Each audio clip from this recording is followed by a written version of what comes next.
Hey guys, this is John here in Los Angeles with the Alpha Channel update for Thursday, July 4th, 2024. And I have my Soldiers of Odin United States chapter t-shirt on for today. And there's a couple things I want to show off. I did some drawing last night that was good for me. You guys won't be impressed. But I was happy, so that's what matters, right? These are really pretty simple. I'm just going to show a couple of them. Just some guys jumping on skateboards. They're just gesture drawings. Last night was kind of busy, so this one's pretty good. But this one was from a couple nights ago. So tonight, I'm doing this a little bit early because obviously for the holiday, everyone's got plans, so I'm going to be busy tonight too. And let's do the Wildwood Tarot first. So this is Hearn, the Horned God, and the Hooded Man in the book. This is the nice deck. They have a deck without the book that explains everything, but this is really pretty cool. And I just love, I love merch, as long as it's good.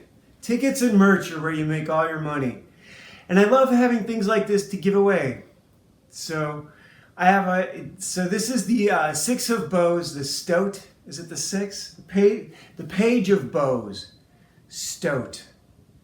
It looks like a little bit like the otter.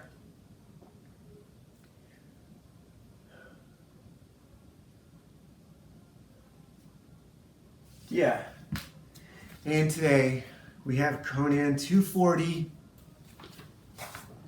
So this is the, I believe I stopped purchasing Conan the Barbarian comics, possibly, either because, so the comic book store when I was a kid was very far away from my hometown, and I had to go to a Christian youth group meeting and sneak out. I had to hitch a ride with some other Christian kids. My parents were Catholic, right?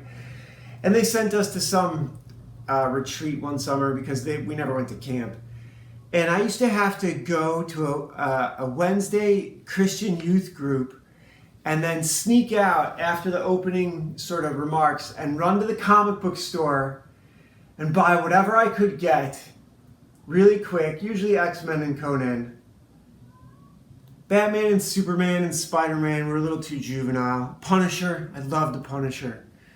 And indie comics. I was into indie comics almost immediately. So this is Conan 240. The cover came off a long time ago. I don't know if I bought this one myself. But you see here on the cover, Conan is fighting this demon. And this is the culmination of the last 3 stories that were so god-awful, written by Michael Higgins. So this is written by Justin Arthur, who's listed as the guest writer. It struck me the other day that writer is like writer, like right hand, but also like writer, like makes right. And author is the root word of authority. Author is the root word of authority. So this guest writer can't write this ship. In the opening splash page, you see a little pink stamp over Conan's face. That is the very beginning of what would be later manifested in Oliver Stone's Natural Born Killers, where Woody Harrelson has the words demon projected across him. That is a devil face drawn over Conan's head to show that he is possessed. That is Jorma in the foreground and Conan's girlfriend Melanie, who I think may have been the girl in the bar so many issues ago, back when Ron Lim was drawing it, 233, 4, and 5. This is also a new penciler. Gary Hartle is the new penciler, so no longer Ron Lim, no longer Michael Higgins, but the awful story continues. Here Conan is possessed, and he's fighting his friend Jorma, and he's fighting Melanie. He spends most of this issue possessed.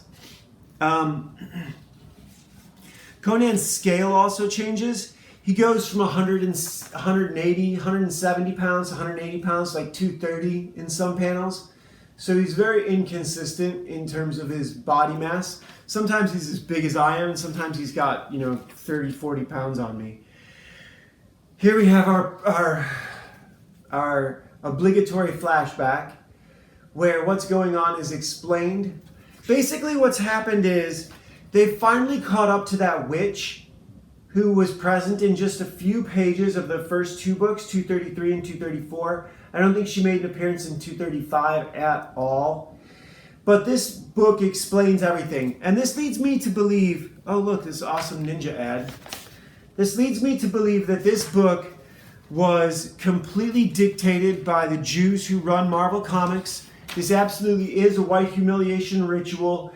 This is Conan being manipulated, his parents being manipulated by demons, not even for sport, but because in some sort of Memento-esque, Terminator-esque sort of thing, these demons believed that they saw in this whirlpool right here that Conan was destined to kill them. And then they set about trying to kill Conan and brought about their own destruction. So it's like this weird loop. This is the worst sort of executive storytelling. This is why Marvel Comics sucked then and continues to suck now. Because Jews are doing agenda-driven propaganda, and that's all this book is. Conan, again, makes no choices. Here we get the continued obligatory flashback of how everything that's gone on in the last, 17 issues? Manipulated by demons and stupid, unnecessary. Here's more Conan fighting as a mind-controlled slave against Jorma and Melanie, and the witch now is also involved. She tries to get him to kill himself. Kill yourself. Choke yourself.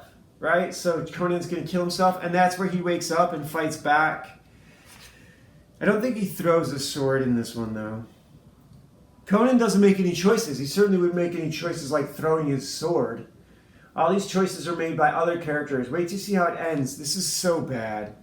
Here's the ruby medallion, which, I wanted to complain about this, and I forgot a couple issues back. This pissed me off. The villain, the soldier who's about to kill Conan right here. This is the second page of 235. Second page of 235. We start off with Conan screaming and fire. Looks like, I don't know what's happening to him here, but it doesn't look good. It looks like the cover of Big Black's album, Model. She's a model. Conan sees a soldier. He turns around and looks at him, sees him, and the soldier is evaporated, turned into ash.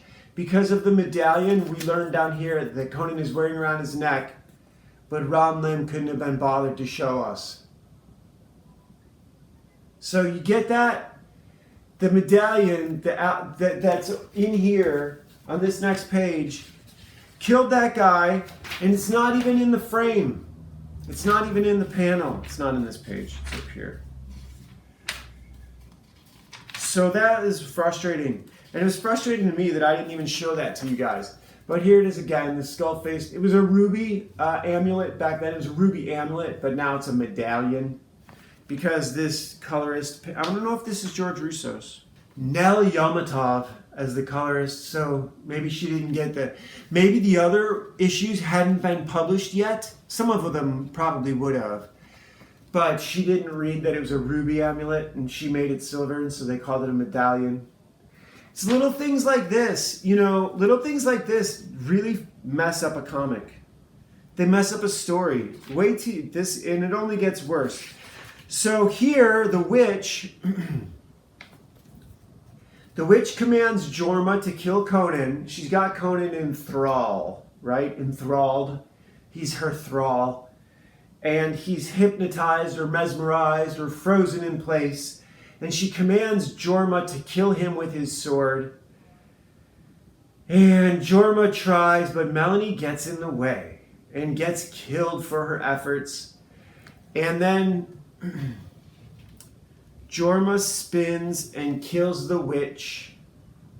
So Conan again doesn't do anything. But this disenthralls him.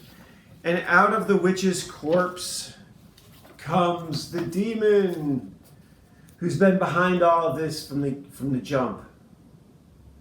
The witch is actually, the demon had been her twin brother and had taken his body, and she has been serving him all these years, and then she started to grow older as his power grew weaker.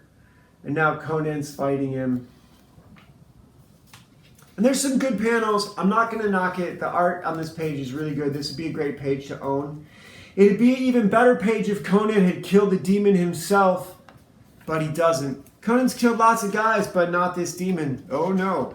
Because I'm guessing that this is a Jewish demon, and they didn't want to do him wrong. They can't have a white guy killing a Jewish demon. This is some Jewish volcano demon. And he beats Conan up, and then he just dies. He just dies. He has a heart attack. This Jewish demon, for no reason, just falls over dead, and Conan's left there standing. And all Conan's friends are dead. This is like a Jewish fever dream, and they're just upset that Conan had to survive. And then we get more flashback to the entire series, all the stuff that's gone before, the Frost Giant, the Tower of the Elephant, little bits and pieces, until we realize that Conan is telling a story to his son Con. King Conan is telling a story to his son Con. This is how 18 issues of bullshit get washed away. We have 4 pages of Conan and Zenobia and Con talking about his father's drunken stories and how they're always changing. So this is more white humiliation ritual. Oh, white guys always, 4 touchdowns in a single game, right, Ed Bundy? Fuck the Jews.